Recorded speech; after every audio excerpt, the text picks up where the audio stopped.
Well, good early afternoon, Portland Trailblazers fans. Chris Burkhardt here with you for another edition of Blazers Game Day, getting you ready for Blazers versus Cavs as the Blazers continue their 5-game road trip. Took a loss in Toronto last night. They have Cleveland tonight, then Detroit, Memphis, and New Orleans to round it all out. Last night's game. That's right, last night. Things get a little crazy sometimes here, these back to backs.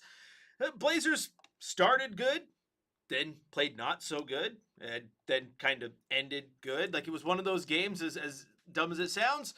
It was like the entire season just in one game when it came to they had ups, they had downs, they were back up, they were back down, and then they tried to claw back in. It was just a little too late as they fell to the Raptors 121 to 118. And in Blazers game day yesterday, we were talking about our keys to the game, and one of my keys to the game was attack, attack, attack. This Toronto team they were playing did not defend the rim very well. They didn't get a lot of block shots. Maybe you could get to the rim, either get them in foul trouble or get easy shots, and that's exactly what the Blazers did early. They were attacking. Maybe they listened to me. I highly doubt it, but they did attack the rim. They were up 32 to 23 with 4:13 left in the first as a timeout was called. Unfortunately, after that point, Toronto went on a 30-11 run between the 4-minute mark of the first and the 8-minute mark of the second to get back in the game to take the lead. And at halftime, they led 65 to 59. The first quarter wasn't all bad, though. The Blazers led 39-37 after one. They shot 70%. Tumani Kamara had 14 points, but it was that run to end the first quarter into the second that was real hard for the Blazers to come back from. In the first half alone, the Raptors outscored the Blazers in points off of turnovers 22-11. That's the type of thing that can definitely get you a lead. It can end up being a little more balanced by the end of the game, but right there, it was working. And so the Blazers had a hole to climb out of, and they tried. They tried mightily. With 11 minutes left in the game, they trailed by 15 points. In fact, the largest lead of the night for Toronto was 16. So the Blazers were doing their best, and they did. They got close late in that game. They had a chance. I mean, it was 120 to 118 late. The final score was 121 to 118. Of course, the officials missed quite the egregious call against Denny Avdia when he ran to the rim and got his arms just absolutely clobbered. I mean, the foul was pretty darn clear, but he didn't get the call to go in his favor. That could have changed the game, but again, the Blazers end up falling 121 to 118. And it was a rough outing. Like I said, it was kind of a microcosm of how the season has played out thus far. The ups, the downs, and back again. Hopefully, they can go into Cleveland tonight against a team that is not playing as well as Toronto, but is still good, and get a W. Taking a look at the box score real quick, we'll start on the Toronto side of things. And, you get to a game against the Toronto Raptors, and you go, oh, yeah, they just go and do Toronto Raptors things. Scotty Barnes, 28 points, 7 rebounds, 7 assists. Brandon Ingram, 21 points, 3 assists, 6 boards, 11 points, 7 rebounds from Jakob Poeltl, 23 points from Emmanuel Quickly. On the Toronto bench, Colin Murray-Boyles had 10, and Grady Dick led the way with 14. On the Trailblazers side of things, Tumani Kamara, very good offensive game. He ended with 21 points, 6 rebounds, 2 assists, 7 of 12 from the floor, including 6 of 10 from beyond the arc. And we'll hear from Coach Thiago Splitter in a little bit. And it's very clear that he's very confident in Tumani Kamara's offense. It's just a matter of hitting those shots. He gets good shots. He thinks he's a good shooter. And, you got to go out and hit those shots in those big situations. And he's had 2 games now where he's had pretty good offensive numbers. Jeremy Grant in the start, 19 points.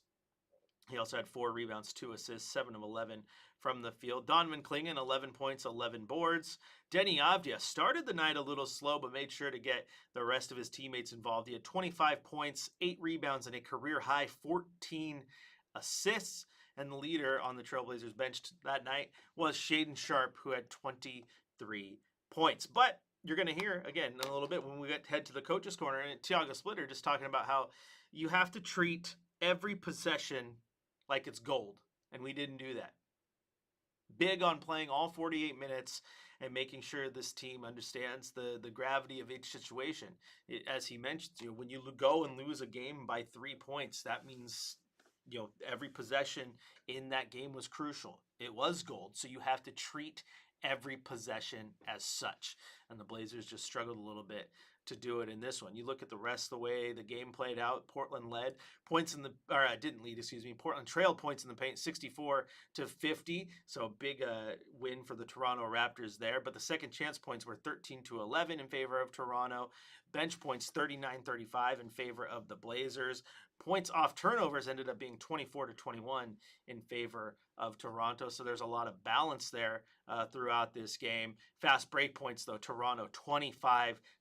And I think that's a little bit of what that defensive lock-in that coach is talking about and fans were pointing out as well. I mean, you saw it play out against Oklahoma City as well. Just turnovers and then lack of getting back on defense was leading to those super easy fast break buckets for Oklahoma City. Toronto was able to get kind of the same thing, and that was really what allowed them to get back into the game because Blazers looked incredible early.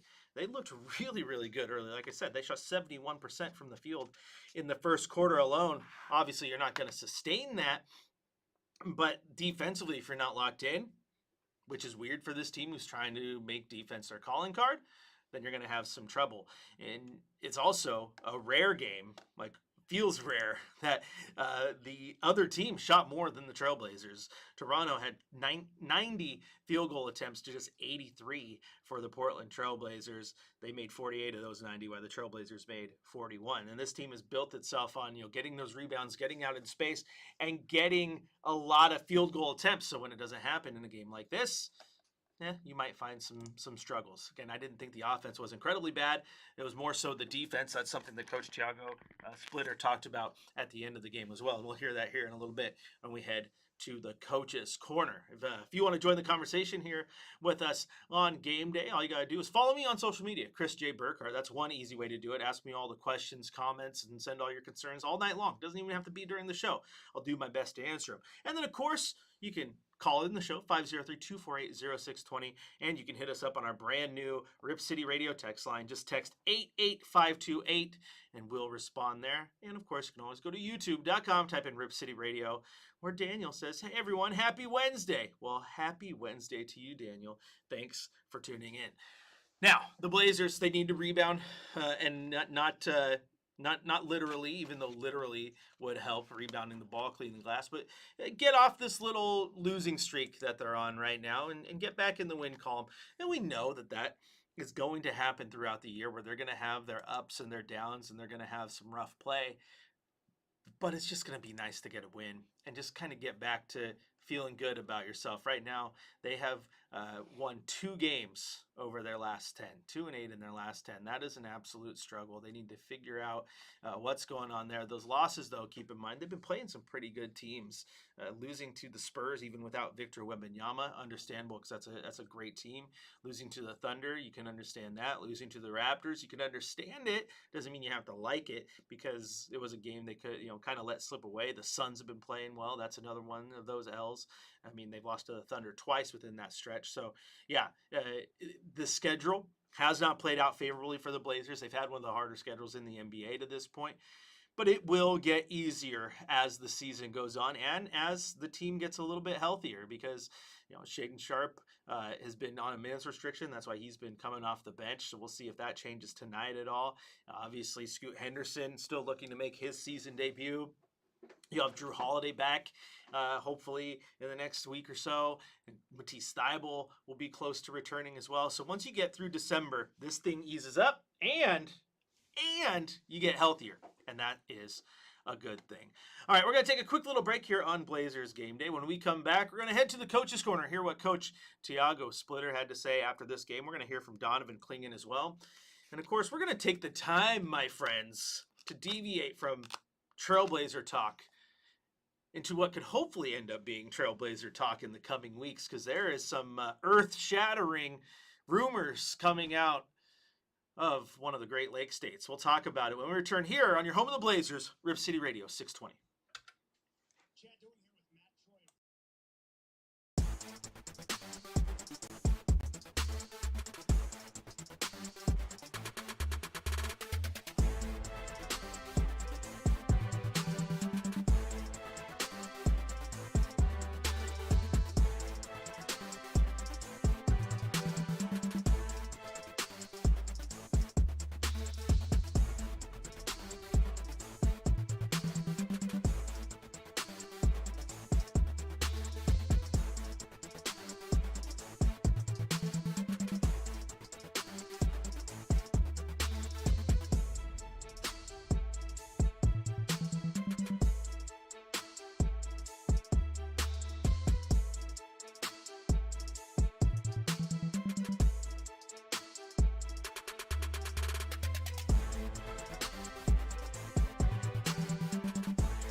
think they need one too. It would be nice to get one, would it not? The losses are kind of a bit much after a while. You want something nice, and getting one against a team like Cleveland would be wonderful. If you want to join the conversation with us today, hit us up with a new text line. 88528 is the number, or go to youtube.com, type in Rip City Radio, and join the conversation there. Now, a lot of talking. My voice is still sore. I did 4 hours of radio on Monday, filling in for Chad and Courtside Monday, game day yesterday. Got game day today. I mean, I'm not complaining. I'm loving it. But I just need a few seconds to, let the throat rest. What better way to do that than to head to the Coach's Corner?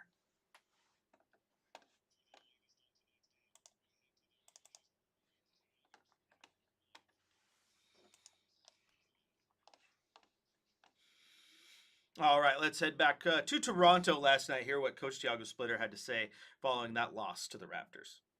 Coach, obviously a tough one, especially since you guys were down 16 and came back to really make it a game. What did you see in the final few minutes of this one? Well, Brooke, it was clear, like, if you want to win basketball games, we got to compete for 48 minutes. Can't sugarcoat this, but, we get back to the game because we find a group that compete, and we need that for longer than that. We need 48 minutes of fight. So it's my job to get them ready, and I got to do that. And find a way to get those guys to play 48 minutes and compete the whole game. In what areas did you see that you kind of needed more fight in them? Everything. From coverages to one-on-one to box outs to running back in transition. We taking care of the ball, not forcing anything that we don't want to do. Driving against three, not passing the ball. Then we turn over the ball. They run at you. They get a layup, uncontested layup. Those things cannot happen. So gotta get better. I mean, I know this is a young group, but there's a lot of things to get better, and the commitment of playing 48 minutes, we have to have. And the game has 200 and whatever possession, 210. So, you got to treat every possession as gold. And we didn't do that tonight. Yeah, Coach, we noticed in the first half, Denny, everything went through him. He had like 10 or 12 assists. Later on, but they put like double, triple team on him sometimes. Is there any adjustment that you did because he finished the game scoring a bit more? Yes, there was some adjustments of spacing, where the help was coming from, and how they were being directional on the pick and roll with him and send him left, and we just changed a couple of things. But honestly, I don't think offense was the problem. We had to get stops, and that's the main thing. I know we talked before the game about Tumani had a nice offensive night 2 nights ago. He kind of continued that tonight. Is that a good sign? Yeah, that's great. I love to see Tumani. He shot 6 for 10, catching, shooting. He has a great shot. He just gotta believe in himself and make people guard him, because that shot is money, and he just gotta be confident. And talking about defense, you started the season fairly good in defense. Lately, there's a little bit, I don't know how to call it, but Say it. yeah. How do you intend to improve it? That's my question. Well, of course, we are down 5 guys, so we have younger guys playing their minutes, but doesn't matter. It's part of being a basketball player, is improve and get better and develop these young kids, and they're gonna get better. It's just about time. But like, how soon can you get better? How soon can you learn and go to the next play and do it better? And that's what our coaching staff is trying to pass to them, and not just for this season, but for their careers, to get better, to develop, to really, every possession matters. That winning mentality gotta be, there gotta be a little seed in their brain where they know that every possession matters, because at the end of the game, we lose by 3 points. That's 1-2 possessions, 1-2 stops. So everything matters. And there you hear from head coach Thiago Splitter, and I gotta say, I like that last answer. Like I love that. Like it's got to be in their brain, got to be seated in their brain. Everything matters, and I mean he's spot on. That winning mentality gotta be, there gotta be a little seed in their brain where they know that every possession matters, because at the end of the game, we lose by 3 points. That's 1-2 possessions, 1-2 stops. So everything matters. Yep, everything matters is what coach is saying, and again, he's absolutely not wrong. And you need to understand that. That's why like when so Denny Avdia misses a step back three and the Blazers lose a game, or you can talk about so and so fouled a guy and he got up to the line and that cost us the game. Tumani Kamara missed a defensive assignment against Vucevic and the Blazers lost the game.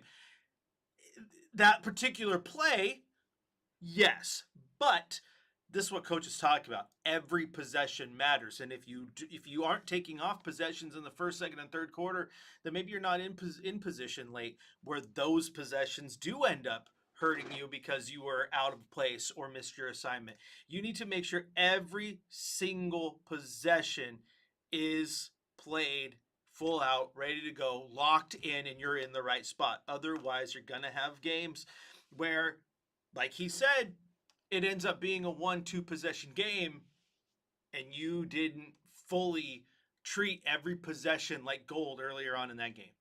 So getting them to lock in for all 48 minutes is crucial moving forward, and hopefully something they can learn from. And what I love about it, though, is it's not just him saying that to the media, being the coach, because Donovan Clingan kind of echoed the same sentiment in his post-game presser.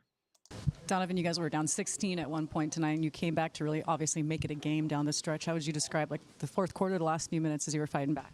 I mean, we never gave up. We just kept fighting. I feel like we waited too long to really wake up and get going, but we showed that fight. And it was a tough finish, and it was a close one. And obviously your first game back in a few. How did you feel physically? I felt good. Obviously, was down bad last couple of days, but to be back out there, and I felt pretty good. What can you take from this one? Can you learn from it? Because obviously you have 24 hours to play again. Really, just you got to play a full 48 minutes. You can't wake up halfway through the game. You got to be ready from the jump and be ready to play right from the jump ball. What did you think of Shaden's dunk in the first quarter? It was impressive. I mean, that boy got some bounce. Cleveland, what do you know about those guys? They play hard. They're very talented. It's to be another dogfight, and we just got to be ready to play. What can you say about Denny carrying you down the line, down the end? This is close game. I mean, Denny's a great player. He knows how to get to the rim. He knows what we need as a team, and he really helped us down the stretch. Yeah, and so you heard it right there. He said, we waited too long to get up and get going. And then when he was asked another question about it, said, yeah, what we learned and what we can focus on going into Cleveland. We have 24 hours to prep. Is that we got to play a full 48 minutes. We can't wake up halfway through. And again, that's basically what Thiago Splitter was saying. So we hope that message gets across to everyone and they understand that they do. They have to lock in for a full 48 minutes. You can't take possessions off. They are not talented enough to do that. An Oklahoma City team, for example, they are. They're talented enough that, okay, we missed a few possessions. Let's lock back in. The thing is, they don't take possessions off, because it's built in them that we're going to lock in and we're going to suffocate you. I think the Blazers need to kind of do that same thing moving forward. Find ways to get yourself up, get yourself going. It shouldn't take a deficit for you to go, okay, now we got to figure it out because we don't want to lose big. You just come out the door. And I've talked about this before about walking into the gym thinking that you're the best player in that entire gym. And they all should. You're the best team. We're going to win this game. Not like you walk through the motions because we're so good, but you walk into a gym going, okay, this team's going to understand that, yeah, playing us tonight sucked for them. And so you need to come in ready. You need to drop the hammer. I want to see this Blazer team do what they did in the first, 8 minutes of the game in Toronto, but sustain that for 48 minutes. The offense was going. The defense was going. Everything was going the way you needed it to go. Offense was firing on all cylinders. Defense was getting stops. You had a 32-23 lead. You shot 70%. And I know 70% is not sustainable for the whole game. But the point is, you are getting where you want to go. They're not stopping you. You're having your way. You got to keep that mentality all 4 quarters and keep it locked in. This is Blazers Game Day here on your home of the Blazers, Rip City Radio 620. If you'd like to join the conversation, 503-248 is the telephone number. You can also 503-248-0620. I got to give you the last 4 digits. You can also grab your phone and text us at 88528 on the new Rip City Radio text line. And last but not least, head on over to youtube.com, type in Rip City Radio, and you can join the chat there. We're going to take a quick little break here, but when we come back, we're going to talk about what I had hinted at earlier, the Great Lakes shakeup. What's going down over there on the shores that is going to send some reverberations through the NBA. I'll let you know and see how it might involve your Portland Trailblazers. All when we return on your home of the Blazers, Rip City Radio 620.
Welcome back into Blazers Game Day. Chris Burkhardt here with you, getting you ready for Trailblazers versus Cavaliers down in Cleveland.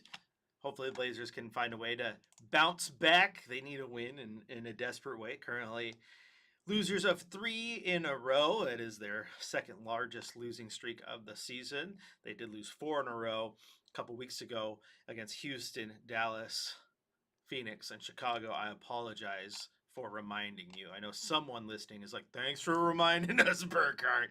My bad. Hopefully they don't match that and they get a win tonight against the 13-9 Cleveland Cavaliers. Things might get a little interesting though, as the injury report, continues to pile up the injuries for the Trailblazers, because the latest injury report, Denny Avdia is listed on there. You kind of saw him hobbling a little bit in that game yesterday. Stayed in the game, nothing major. But Scoot Henderson, Drew Holiday, Damian Lillard, Matisse Thybulle, Blake Wesley, and Robert Williams III listed as out. So the only add to that normal list is Robert Williams. And we expected that because he has not been playing both games of back-to-backs, as he is dealing with left knee injury management. But the adds to the list are Denny Avdia is listed as questionable with a left ankle sprain. Donovan Clingan listed as questionable with a left lower leg contusion. Chris Murray listed as questionable with a left hip contusion. So, yikes. You hope that those questionables are availables, and we'll get updates as soon as we can throughout the show here. So if we get the update, we'll let you know. If they are available, that is a very good thing. If they are not, then it might be a rough night in Cleveland, or maybe Shaden Sharp just goes off for like a million points. Absolutely.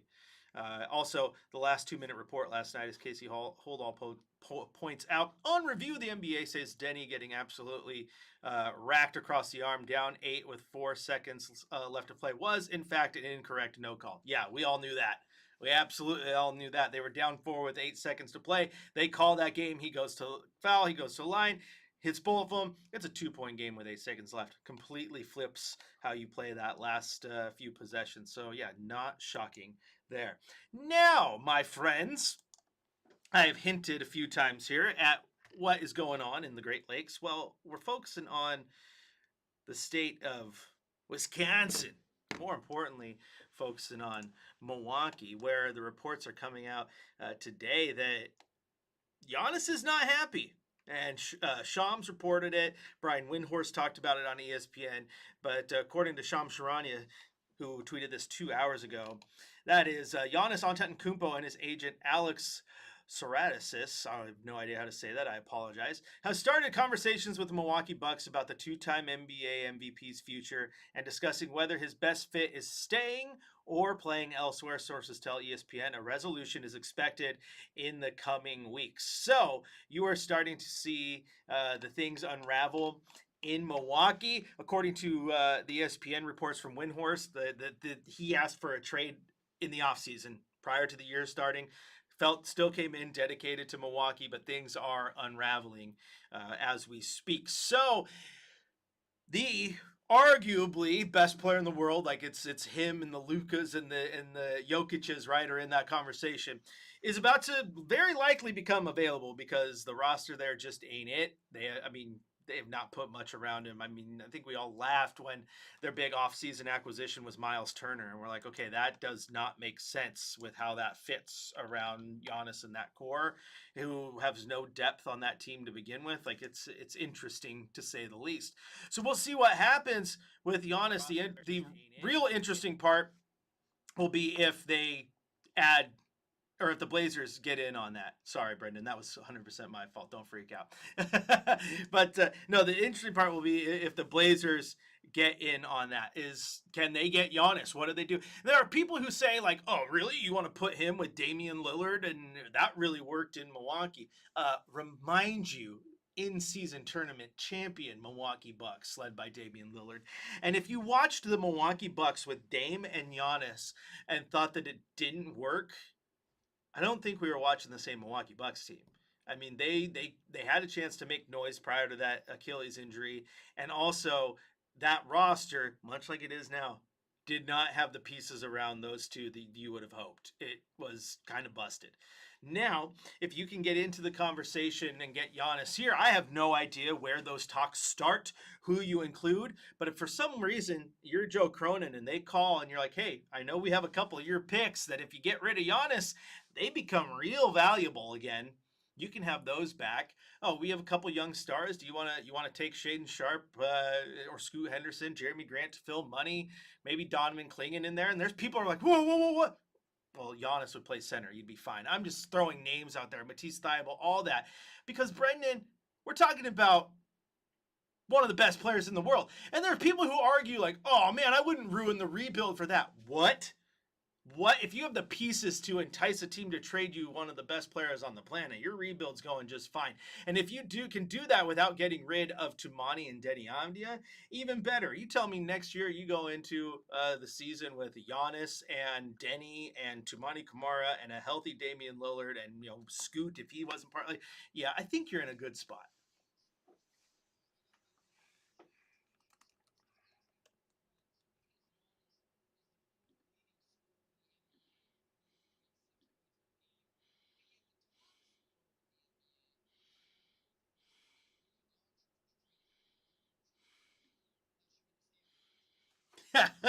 The answer.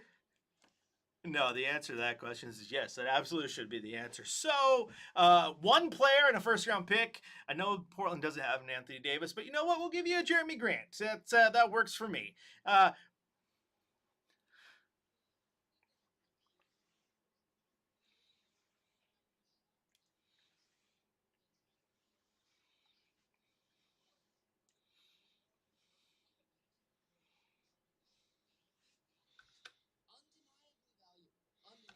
Yeah, and the thing is too, Brendan. I mean, be involved in some way because teams like Portland who maybe have salary that they want to offload, or maybe it's an opportunity to keep in mind. If you were listening to the Trailblazers Insider Report with Sean Hyken this week, like City Sissoko and those two-way guys are getting to the point where you either have to send them down to the G League or convert those to full NBA guaranteed deals. And if you want to convert City Sissoko to a deal, you have to free up a roster spot. Well, do you do that by releasing a guy, or do you say, oh, well, let me get in on that? And all of a sudden you're like, oh, why is Ryan Rupert part of the Giannis Antetokounmpo trade and the Blazers just got a second round pick in return or something dumb? Guess what? It frees up those roster spots. So there's other variations there. I would probably be a little upset though, as as we're sitting here talking, if the Blazers were involved in the Giannis trade and it didn't include getting Giannis to come to Portland. Let me tell you what, that would be a hard pill to swallow. But there's going to be teams in there, and you and I talked about this one on the car ride over because Brendan is my my white knight anytime we have car troubles in my house. Apparently, it's because you're reliable. You're the give the shirt off your back type guy. You're the type of guy you want to keep around. So I thank you for all your help. But we were talking about the team and everything going into it. And it's like, yeah, if you want to get in on the Giannis sweepstakes, you'd kind of be just dumb not to. And if you had to give up pieces or whatnot, like that's the type of guy that can get you to a championship, man. So yeah, I think it's going to be real interesting to see what happens. It doesn't matter whether he goes to Portland or anywhere else. Like it's going to send a shockwave through the NBA.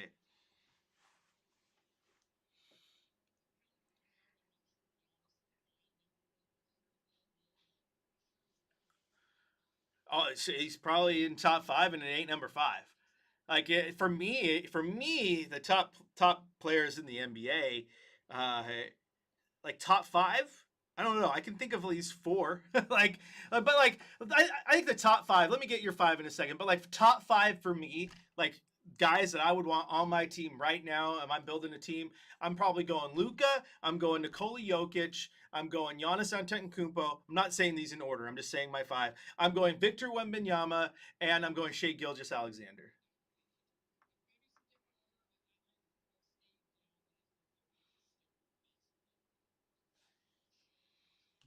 Yeah.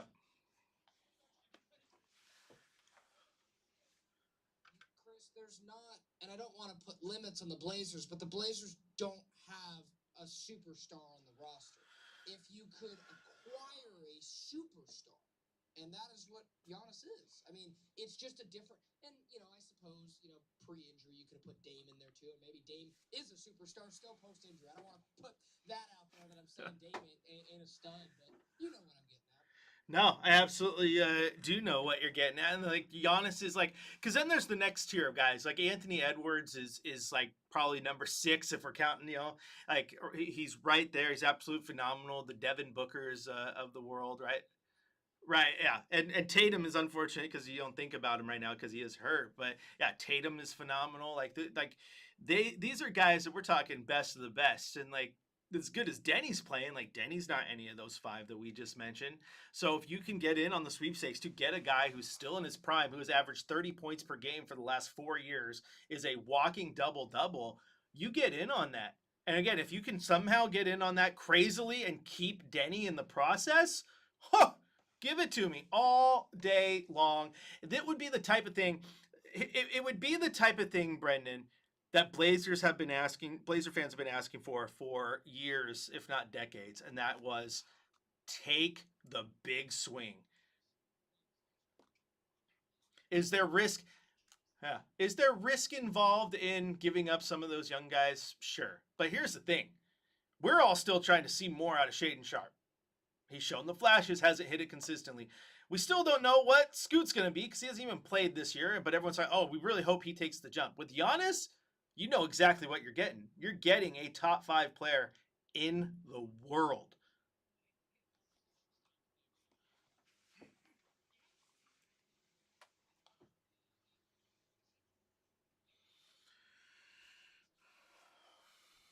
Oh, yeah, he has friends. But also, we talked about in the car ride, and we're going to break here, but not dive into it. But watch out because there are 2 teams who are really good, who have assets right now to go get a guy like him. And that's Oklahoma City and San Antonio. And if you pair Giannis with Shai Gilgeous-Alexander or Giannis with Victor Wembanyama, we might see a team. We might see a team win like 20 championships in a row. It'd be gross. It'd be sickening. But the whole point is Giannis might be on the market for real this time, and the Blazers should definitely be knocking on that door. If you want to get in on the conversation, 503-248-0620 is the telephone number. You can also hit us up on the text line, 88528, where we get a text. Blazers are now ranked 23rd as the defense, and the offense has problems shooting threes. It's absolutely true. The defense ain't there. The offense has struggled. Hopefully they can find ways to fix it. A lot of the defense problems, though, I will remind you, no Blake Wesley, great on defense. No Matisse Thybulle, great on defense. No Drew Holiday, great on defense. Those things will impact your defensive numbers. We're going to take a break. When we come back, keys to the game. What do the Blazers need to do to beat the Cleveland Cavaliers tonight? We'll let you know on our Home of the Blazers, Rip City Radio 620.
Welcome back into Blazers Game Day. Time now for our keys to the game. What do the Blazers need to do to beat the Cleveland Cavaliers, get back in the win column, get that much needed victory after hitting 3 straight losses here, struggling out of the gate on the road? Well, I think you need to do similar to what you did against Toronto in the first half of the first quarter and just try to sustain that the best you can. Attack, attack, attack. The difference, though, between Cleveland and Toronto is Cleveland is actually pretty darn good at protecting the rim. They average 5.5 blocks, which is 5th most in the NBA. But I still think with the ability for Denny to play and attack downhill, if he's healthy, we still haven't seen an update on that yet. He is listed as questionable last time an injury report came out. But with his ability to attack the rim, Shaedon Sharpe, you can get those guys in foul trouble and get to the line. That's going to be crucial because if a team averages a lot of block shots, it also means that they are definitely aggressive defensively in the paint. It means they're going to beat you. They're going to get their block shots, but it also means that you can force them into compromised situations. So I want to see this team do exactly what they did against Toronto and attack the rim once again. If you can get the same offensive output that you got out of Toumani Camara and the defense and everyone locked in, then I think you're going to stand a good chance in this one. Now, Cleveland is similar to the Blazers in the fact that they like to hit those 3-point shots. They like to huck it and chuck it from beyond the arc. They average 44.5 threes per game, which is number 1 in the NBA. They also average 15.7 makes, which is 3rd most in the NBA. So you are going to have to be very, very smart when it comes to guarding the 3-point line because it's going to make you or break you. It's going to make or break that Cleveland offense as well. Now, they take a lot, they make a lot, but they don't make them at a high clip because while they are top number 1 in attempts and number 3 in makes, they are 19th in the NBA in 3-point percentage at 35.3%. So you know they're going to, and it's like just similar to Portland, right? Because Portland takes a lot of 3-point shots as well. They are right there, fourth in the NBA at 42.2. They just don't make a lot of them. They're 12th in the NBA at 13.8. So take a lot, don't necessarily make a lot. Cleveland takes a lot, makes a lot, even though it's only 2 more per game than Portland. But if they only make 2 more than Portland, that's 6 points, which is a 2-possession game, which goes back to what Tiago Splitter said earlier about treat every possession like it is gold. Make every possession count, because if you don't, it can come back to bite you in the end. So listen to your coach. All 48 minutes, every possession is gold. Defend that 3-point arc, because Cleveland is going to make their offense run through there, and then attack that rim again. And I know they're not like the Toronto Raptors defensively. They're a little more stout at the rim and in the paint, but especially when you have guys like Denny Avdia, you can get that type of team in foul trouble. They can beat you, of course, but you can get them in foul trouble. So those are what I want to see from the Trailblazers tonight, and just sustain it. You don't have to shoot 71% like you did in the first quarter against the Raptors, but that was also a sign that you can get the offense rolling when you need it to. Just don't have a night where you shoot 35%, because that's going to hurt you. That's going to hurt you. All right, I think we're going to get on out of here, get you ready for the game some more. I'm going to go take a break, talk to Brendan. We're going to find some lunch or early dinner, whatever it is.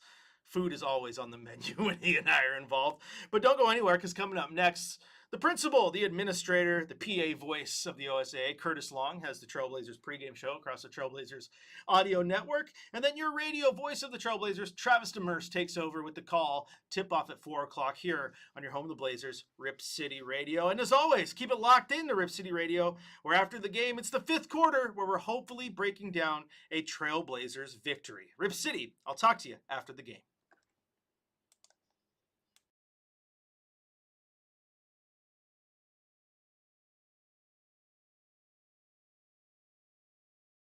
Looks for Sharp. Sharp drives, attacks, stuffs at him with 2 hands.